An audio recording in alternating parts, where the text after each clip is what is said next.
शिक्षा चैप्टर के बारे में हम लोग करेंगे, है ना। लेखक के परिचय करेंगे अच्छी तरीके से।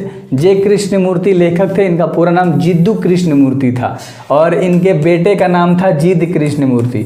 देखो दोनों बाप बेटा में कोई अंतर नहीं है, ये थे जिद, बेटे थे जिद और बाप थे जिद्दू, है ना, याद रख लेना। जन्म हुआ था 12 मई 1895 में और मृत्यु 17 फरवरी 1986 में ओजई में हुआ था। ओजई कैलिफोर्निया में ये पड़ता है, तो वहाँ पर इनकी मृत्यु हो गई थी। तो आई होप कि आपको ये तीनों अच्छे से याद हो गया। एक बार और बोल दो, आपको दिख रहा है, वीडियो रोक सकते हो या अपने से बड़बड़ा सकते हो। जन्म स्थान मदनपल्ली चित्तूर, है ना। मदनपल्ली एक गांव है, चित्तूर जिला है, आंध्र प्रदेश आपका राज्य है। तो अच्छे से याद रखना है, तीनों अलग अलग चीज़ें हैं, है ना। तो मदनपल्ली चित्तूर आंध्र प्रदेश में इनका जन्म हुआ था, तो जन्म स्थान है। सचिव माँ, इनके मम्मी का नाम था संजीव माँ, है ना, संजीव माँ नाम था, संजीव माँ। और नारायण जिद्दू इनके पिता का नाम था। क्लियर है। बचपन की अगर बात करोगे तो 10 वर्ष की अवस्था में ही माँ की मृत्यु हो गई थी। जब यह 10 साल के थे तो मृत्यु हो गया था किसका मेरे भाई, तो इनके माँ का मृत्यु हो गया था, है ना। जिद्दू कृष्णमूर्ति के माँ की मृत्यु हो गया था। तो अच्छे से याद हो गया होगा। तो इतना हम लोगों ने करा। आगे कुछ छोटे छोटे पॉइंट है, ध्यान से देख लो। स्कूल में शिक्षकों से और पिता से दबदबा के पीटे थे मेरे भाई, बहुत ज़्यादा पीटे थे। पिता ने इन्हें बहुत पीटा था और स्कूल में शिक्षक ने इन्हें बहुत पीटा था। बचपन में ही विलक्षण मानसिक अनुभव के थे, इसीलिए मतलब थोड़ी मोड़ी इधर उधर की बातें करना, है ना, शरारतें करना, लेकिन इंटेलिजेंट थे भाई, याद रख लेना, इंटेलिजेंट थे, है ना, विलक्षण बुद्धि के थे। कुछ विशेष चीज़ों के बारे में जान लो। मूलतः वक्ता आरंभ में कुछ लेखन का काम किया, व्याख्यान का काम किया और शिक्षा दर्शन के ऊपर भी इन्होंने काम किया। अध्यात्म से जुड़े होते थे और पारंपरिक शिक्षा प्रणाली से असंतुष्ट से बेचारे। काम किस पे किया बताओ? कुछ लेखन कार्य व्याख्यान के विषय पर, है ना, शिक्षा दर्शन पे और अध्यात्म पे, 3 चीज़ों के बारे में इन्होंने बेहतर तरीके से लिखने का काम किया था। तो आगे ऑब्जेक्टिव में पूछ देगा, है ना। संपर्क के बारे में अगर आप बात करोगे, ध्यान से देखो, किशोर अवस्था में ही CW, है ना, लिडवेटर एवं एनी बेसेंट के संपर्क एवं इनका संरक्षण लियोसॉफिकल सोसाइटी से जुड़े थे। अब ये संपर्क में जाने की जरूरत नहीं है, एग्जाम में नहीं पूछता, ऑब्जेक्टिव में नहीं पूछता, लेकिन कृतिया से पूछता है। The first and last freedom इनके द्वारा लिखा गया था।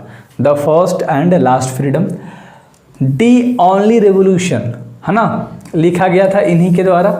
और कृष्णमूर्तिज नोटबुक इन्हीं के द्वारा लिखा गया था आदि, यानी कि ये सब इनके द्वारा कृतियाँ लिखी गई थी। और इसके अतिरिक्त व्याख्यानों के कई संग्रह थे, यानी कि इसके अलावा भी इनके बहुत सारे संग्रह थे, व्याख्या जो किए थे, व्याख्यान के संग्रह थे।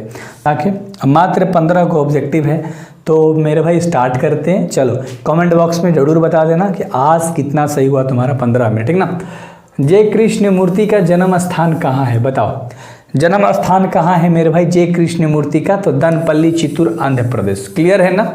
इंट्रोडक्शन में हमने बताया था कि दनपल्ली चित्तूर आंध्र प्रदेश, अच्छे से अपना गांव, जिला और राज्य, ठीक है मेरे भाई। चलो आगे देख लेते हैं, अगले क्वेश्चन की तरफ हम लोग बढ़ते हैं। चलो ठीक है। दूसरा सवाल है कि जे कृष्णमूर्ति के पुत्र का क्या नाम था?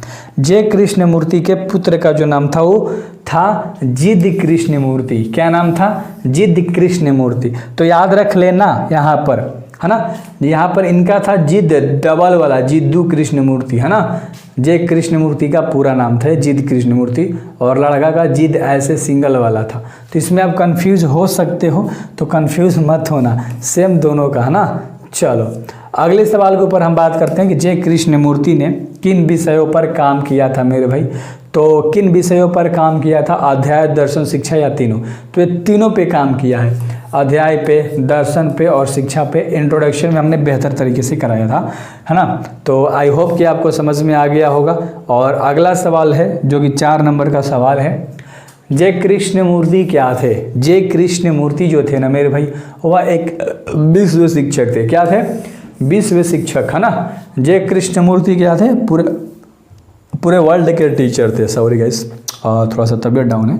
तो चलो इस क्वेश्चन का आंसर बताओ कि जे कृष्णमूर्ति के पुस्तके का नाम बताइए। जे कृष्णमूर्ति के पुस्तके का नाम बताइए। तो the first and last freedom, हाँ, द ओनली रेवोल्यूशन, ये भी है, कृष्णमूर्तिज नोटबुक, यानी ये सभी हैं। ये तीनों अच्छे से देख लो मेरे भाई, क्लियर है? ये तीनों अच्छे से आप देख लो, है ना। अगला जो 6 नंबर का सवाल है, ध्यान से देखो। जय कृष्ण मूर्ति क्या करते थे? जय कृष्ण मूर्ति क्या करते थे? बोलते और लिखते थे, या केवल लिखते थे, या कुछ नहीं करते थे? तो जो थे ना वो बोलते थे। क्या करते थे? बोलते थे। यानी चैप्टर के अकॉर्डिंग हम लोग कर रहे हैं। तो जय कृष्ण मूर्ति बोलते थे।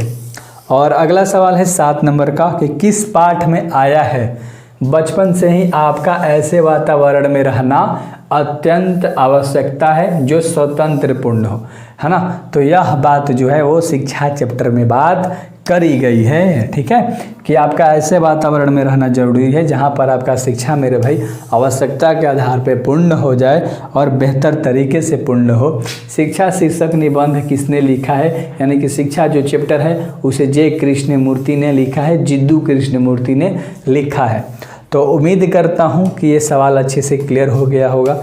मुझे लगता है ये वीडियो 6 से 7 मिनट का ही होगा, 6 से 7 मिनट का होगा। जय कृष्ण मूर्ति का जन्म कब हुआ था? 12 मई 1895। कब? 12 मई 1895। क्लियर है मेरे भाई? क्लियर है। अगला सवाल देख लो 10 नंबर का। जय कृष्ण मूर्ति का निधन कब हुआ था, है ना। जय कृष्ण मूर्ति का निधन कब हुआ था प्यारे साथियों? 17 फरवरी 1986 में। कब हुआ था? 17 फरवरी 1986, है ना। 17 फरवरी 1986। और अगला सवाल है कि जय कृष्ण मूर्ति इनमें से कौन सी रचना है?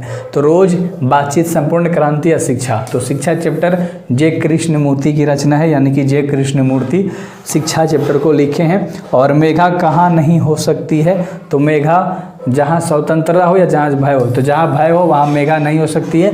ये एक दूसरे के बिल्कुल विपरीत होती हैं, है ना, उल्टा होती हैं। तो जहाँ भय है तहाँ मेघा नहीं होगी, और जहाँ मेघा है तहाँ भय नहीं होगा। अगला सवाल है देखो 13 नंबर का।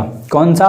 13 नंबर का सवाल है कि बचपन में किस वातावरण में रहना आवश्यक है? तो बिल्कुल स्वतंत्रता, है ना, स्वतंत्रता वाली वातावरण हो तो आप वहाँ बहुत बेहतर तरीके से रह सकते हो, ठीक है। तो वहाँ रहना बहुत आवश्यकता है।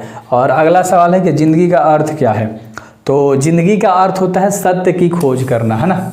ज़िंदगी का अर्थ क्या है? कि सत्य की खोज करो, अपने देश को आगे बढ़ाओ, विश्व को आगे बढ़ाओ, है ना। अपने आप के बारे में खोज करो, आप कैसे हो, क्या कर सकते हो। और अगला सवाल है कि शिक्षा पाठ का रचयिता कौन है? तो जय कृष्ण मूर्ति।